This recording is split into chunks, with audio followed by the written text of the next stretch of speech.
అంతా మా ఇష్టం. డిఎంహెచ్ఓల ఇష్టారాజ్యం. అడ్డగోలుగా ఆసుపత్రులకు పర్మిషన్లు, రూల్స్ బ్రేక్ చేసిన నో యాక్షన్. వరుసగా ప్రభుత్వానికి ఫిర్యాదులు. సూర్యాపేట, ఖమ్మం, మేడ్చల్, రంగారెడ్డిలపై ఎక్కువ కంప్లైంట్స్. మనీ చేరితే మానిటరింగ్ నిల్. చేతులు మారుతున్న ముడుపులు. చర్యలు తీసుకునేందుకు వెనకాడుతున్నటువంటి సర్కార్. ఇక డిఎంఎండ్హెచ్ఓలు ఉంటారు కదా, వాళ్ళ ఆగడాలు ఇష్టానుసారమట. పర్మిషన్లు మామూలుగా కాదట. ఇక చూడండి, సూర్యాపేట, ఖమ్మం, ఆ ఖమ్మం జిల్లాలో అయితే ఎన్ని హాస్పిటల్స్ ఉంటాయంటే అసలు ఏడికెళ్ళి పుట్టుకొస్తున్నాయో అర్థం కాదు. పుట్టగొడుగుల కన్నా ఎక్కువ గయ్యేం హాస్పిటల్. ఏడికెళ్ళి అసలు పర్మిషన్ ఉన్నాయా లేవా? ఎప్పుడెప్పుడు తనిఖీలు చేస్తా ఉన్నారు? అసలు ఆ డాక్టర్కి లైసెన్స్ ఉందా లేదా? లైసెన్స్ ఉంటే ఎప్పటి వరకు లైసెన్స్ ఉన్నది? ఏడికెళ్ళి లైసెన్స్ వచ్చినది? ఏ యూనివర్సిటీ నుంచి ఆ డాక్టర్కి సర్టిఫికెట్ ఉన్నది? ఆడ మెడికల్ షాపులు దందా మామూలు దందా కాదు. ఇంకా ఏ కంపెనీలు పడితే ఆ కంపెనీలో, ఏ డాక్టర్కి నచ్చిన కంపెనీ ఆ డాక్టర్కి ఎక్కడ ఏడ పర్సంటేజ్ ఉంటే ఆ పర్సంటేజ్. ఇవన్నీ ఎవరు పర్యవేక్షణ చేయాలి? డిఎంఎండ్హెచ్ఓలు పర్యవేక్షణ చేయాలి. ఏం లేదు అసలు. డొల్ల కుప్పలు తెప్పలుగా హాస్పిటల్లో, ఆ ల్యాబులలో మన ఉండేటటువంటి మిషన్స్ కి ఇవన్నీ స్కానింగ్లు, ఎక్స్రేలు, బ్లడ్ టెస్ట్లు ఇవన్నీ చేస్తారు కదా, పండబెట్టి, నిల్చోబెట్టి, ఒంగోబెట్టి. ఇవన్నీ అసలు ఆ మిషన్స్ కి మెయింటెనెన్స్ ఉందా, రిపేర్ ఉన్నదా, అసలు వాటికి ఎప్పటి వరకు ఉన్నది, వాటిని ఎప్పుడు మెయింటెనెన్స్ చేయాలి, ఇవన్నీ అసలు పరిశీలన చేస్తా ఉన్నారా? ఈయన టెస్ట్ చేస్తే ఒకలాగా వస్తుంది, ఆడికి పోయి టెస్ట్ చేస్తే ఒకలాగా వస్తుంది. ఈయన అన్ని టెస్టులు చేయాలి, ఆయన అన్ని టెస్టులు చేయాలి. ఇదంతా ఎవరు అండి? ఎవరు పట్టించుకోవాలండి ఇదంతా? పేదోడి పైసలన్నీ కూడా హాస్పిటల్కే పోతా ఉన్నాయి, మెడికల్ షాపులకు పోతా ఉన్నాయి. చాలా దారుణమైనటువంటి పరిస్థితులు ఉన్నాయి. మొత్తం బజార్లు, గల్లీలు మొత్తం హాస్పిటల్లే. డిస్ట్రిక్ట్ హెడ్ క్వార్టర్లో మీరు ఏడ చూసినా కూడా హాస్పిటల్, మొత్తం హాస్పిటల్ దందానే ఉంటుంది. డిఎంఎండ్హెచ్ఓలు వీటన్నిటిని పర్యవేక్షించాల్సింది పోయి, కనీసం అసలు మీ దగ్గరికి ఎంత ఓపీ వస్తా ఉన్నది, మళ్ళీ తర్వాత అసలు ఎంతవరకు మీ దగ్గర క్యూర్ అయింది, ఎట్లా టెస్టులు చేస్తా ఉన్నారు, మీ దగ్గర మిషన్స్ ఏమున్నాయి, వీటన్నిటిని పరిశీలన చేయాల్సింది పోయి, మంచిగా మత్తులో పైసలు వస్తున్నాయి కదా, ఇస్తారు కదా పైసలు, మంచిగా పేదోడి దగ్గర, మధ్యతరగతి దగ్గర వసూలు చేసుకోవాలి, పైసలు పెట్టాలి. ఇగో ఇది ఇష్టారాజ్యంగా అయిపోయిందనమాట. డిఎంఎండ్హెచ్ఓల పర్యవేక్షణ లేదు. ఎప్పటికో పోతారు నామకే వాస్తు. ఏదన్నా ఎవడన్నా ఫోన్ చేసి ఏదైనా చిన్న కంప్లైంట్ చెప్తే చిన్నవి కూడా పట్టించుకోరు వీళ్ళు.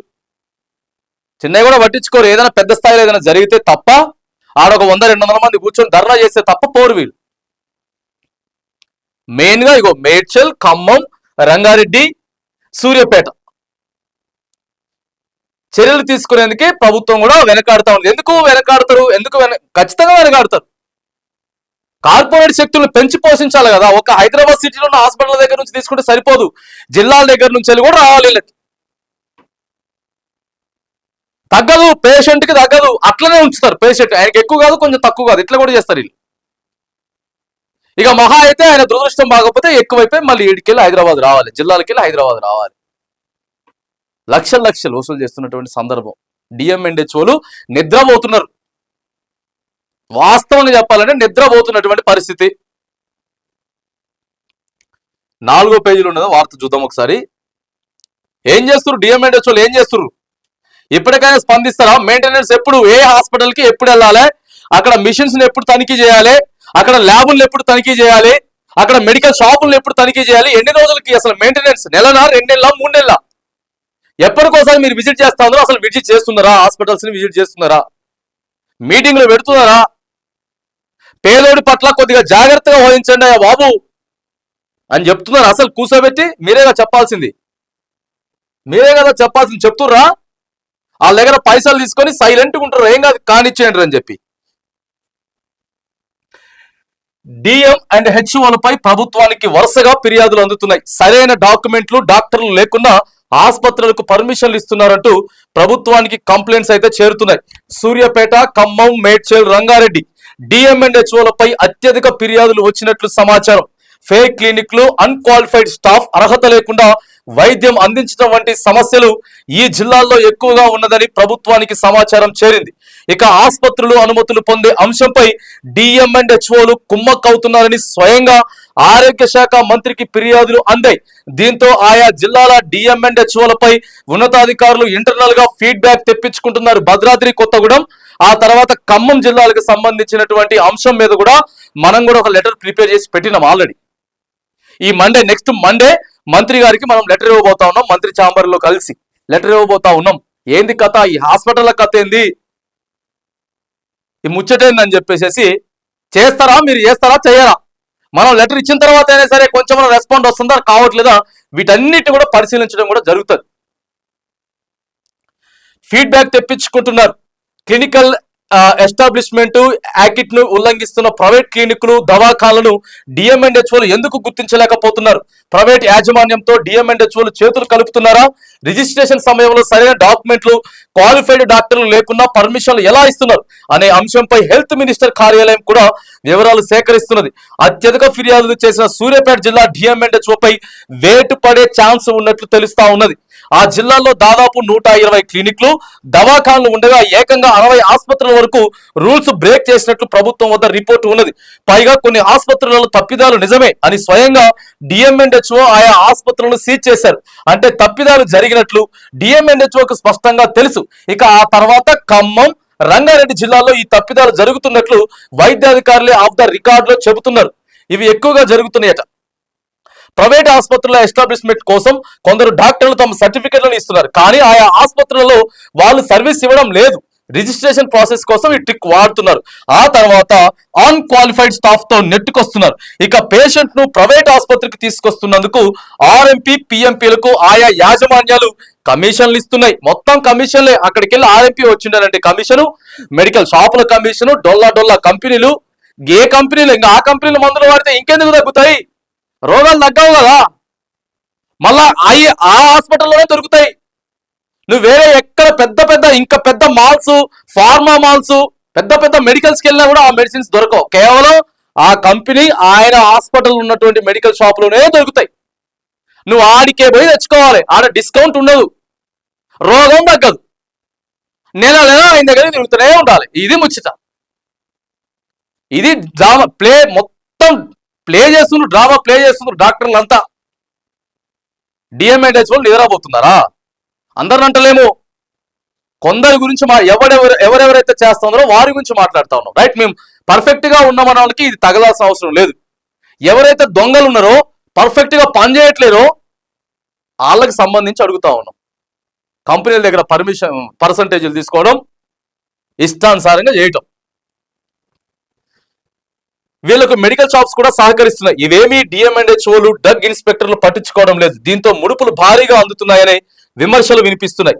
ఎండి బోర్డులు ఉంటేనే వస్తున్నారు. రాష్ట్ర వ్యాప్తంగా ఇప్పటి వరకు మెడికల్ కౌన్సిల్ నిర్వహించిన సోదాల్లో ఏకంగా 450 ఆసుపత్రుల్లో తప్పిదాలు జరిగినట్లు గుర్తించారు. కేసులు కూడా ఫైల్ చేశారు. అయితే ఎంబీబీఎస్ చేసిన వైద్యులు ఏకంగా ఎండి బోర్డులు పెట్టుకుని వైద్యం అందిస్తుండటంతో మెడికల్ కౌన్సిల్ అవాక్కైంది.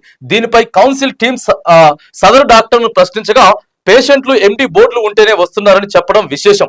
రూల్స్ బ్రేక్ చేస్తే కేసులు తప్పనిసరి అంటూ కౌన్సిల్ హెచ్చరిస్తుంది. రాష్ట్ర వ్యాప్తంగా ఫేక్ క్లినిక్లు, ఫేక్ డాక్టర్లను కౌన్సిల్ వరుసగా పట్టుకుంటున్న డిఎంఎండ్హెచ్ఓలు తమకేమీ తెలియనట్లు వ్యవహరిస్తున్నారు. ఆసుపత్రులు ఇచ్చే సమయంలో ఆ తర్వాత సరైనటువంటి మానిటరింగ్ లేదన్నందున ఇలాంటి సమస్యలు ఉత్పన్నం అవుతున్నాయా? అదే వాస్తవం. అది మెడికల్ కౌన్సిల్లో సభ్యులు ఒకరు తెలిపారు. డిఎంఎండ్హెచ్ఓలు సీరియస్ గా పనిచేస్తే ఇలాంటి ప్రాబ్లమ్స్ రావని ఆయన హెచ్చరించారు. వాస్తవంగా అండి, పేదోడు ఆరోగ్యం అండి బాబు, అది పేదోడు ఆరోగ్యం. చచ్చిపోతున్నారు. డిఎంహెచ్ఓలు కరెక్ట్ గా పోయి నువ్వు మొత్తం ఒక్కసారి చెయ్యి, హడావుడి చెయ్యి. హాస్పిటల్ హడావుడి కాదు, బెంబేలు ఎత్తించు, మళ్ళా 1 monthకి అక్కడికి పో, ఎవ్రీ మంత్ అక్కడికి వెళ్ళు. ఏం పని ఉండదు నీకు, అదే పని కదా, గదే పని నీకు. రోజుకొక 10 హాస్పిటల్ తనిఖీ చేయు. 30 రోజులలో నీకు వీక్ ఆఫ్స్, నీ పోతే 10 రోజులు పోని, 20 రోజులు 200 హాస్పిటల్ తనిఖీ చేయొచ్చు 1 month లా. మళ్ళవో పోరు. ఈ రూల్స్ మస్ట్.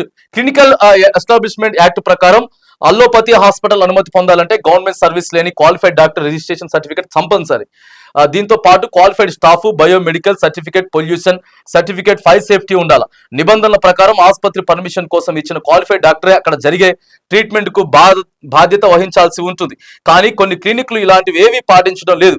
ఆయా డాక్టర్లు సంబంధిత దవాఖానాలో ప్రాక్టీస్ చేయకపోయినా లీజుతో కోసం సర్టిఫికెట్లు ఇస్తున్నారు. మరోవైపు గవర్నమెంట్ డాక్టర్ సర్వీస్ రూల్స్ ప్రకారం జీవో నెంబర్ 119 ప్రకారం ప్రభుత్వ వైద్యులు డ్యూటీ వేళల్లో ప్రైవేట్ ప్రాక్టీస్ చేయకూడదు. అడ్మిషన్లు, ఆపరేషన్స్ అసలే నిర్వహించకూడదు. ఎన్ని చేస్తే ఎంతమంది చేయట్లేదు. పోయి ఆడ గంట కూర్చుంటారు అంతే, బయట వీళ్ళ క్లినిక్లకు వచ్చేస్తారు. వీళ్ళందరికంటే ప్రభుత్వ హాస్పిటల్ ఎంతో బెటర్ అండి బాబు. కాకపోతే కొద్దిగా నిర్లక్ష్యం ఉంటుంది, కొంచెం లేట్ అవుతుంది. కానీ నువ్వు పోయిన తర్వాత ఒక అరగంట గంట కూర్చున్న తర్వాత నేను పట్టించుకుంటారు. ఈడేందంటే వెంటనే పట్టించుకుంటారు. కానీ దందా ప్రభుత్వ హాస్పిటల్కి పోయినా కూడా ఇవాళ రేపు కొద్దిగా మంచి ట్రీట్మెంట్ అందుతుంది. ఎందుకంటే వాళ్ళు ఏం దందాలు చేయాల్సిన అవసరం లేదు కదా. ప్రభుత్వం నుంచి వచ్చిన మెడిసిన్స్ అందిస్తారు. బాజాప్తా ఏముందో పేషెంట్కి చెప్పేస్తారు. వాళ్ళకి ఏం పైసలు అవసరం లేదు. మళ్ళీ వస్తారు లేకపోతే లేదు. వాళ్ళే పర్ఫెక్ట్గా చెప్తున్నారు ఏ రోగం ఉంది, దీనికి ఏం వైద్యం అందించాలా, ఏం టాబ్లెట్స్ వాడాలా, ఏం టెస్టులు చేసుకోవాలా. ఇంత గందరగోళమైనటువంటి పరిస్థితి అంటే ఇలా ఆరోగ్యమే మహాభాగ్యం అని చెప్పేసి ఇక దాన్ని ఒక ప్లస్ పాయింట్ గా తీసుకొని వీక్నెస్ అనమాట, ఇక వీక్నెస్ గా తీసుకొని వీళ్ళు చేస్తున్నటువంటి దందాలు. ఇప్పటికైతే మాత్రానికి ప్రభుత్వం ఇక సీరియస్ అయితే కాబోతా ఉంది. డిఎంఎన్హెచ్ఓల మీద ఒకళ్ళ తర్వాత ఒకళ్ళ మీద యాక్షన్ అయితే తీసుకోబోతా ఉంది. సీరియస్ గా కంప్లైంట్లు అయితే మరి వస్తా ఉన్నాయి. ఇప్పటికైనా సరే డిఎంఎన్హెచ్ఓల తీరు, డాక్టర్ల తీరు, మెడికల్ షాప్ యాజమాన్యాల తీరు, ఆ ల్యాబులు నిర్వహించేటటువంటి యాజమాన్యాల తీరు మీరు మార్చుకోండి. లేకపోతే మాత్రానికి మీ లైసెన్సులు మాత్రానికి రద్దు చేసేటటువంటి ఖచ్చితంగా జరుగుతుంది. ప్రయత్నం అయితే జరుగుతూ ఉందని చెప్పేసి మరి ప్రభుత్వం అయితే హెచ్చరిస్తా ఉన్నది. ఇప్పటికైనా కళ్ళు తెరుచుకొని మనం ఏం చేస్తున్నాం ఏంది అనేది ఆలోచన చేస్తే మంచిది.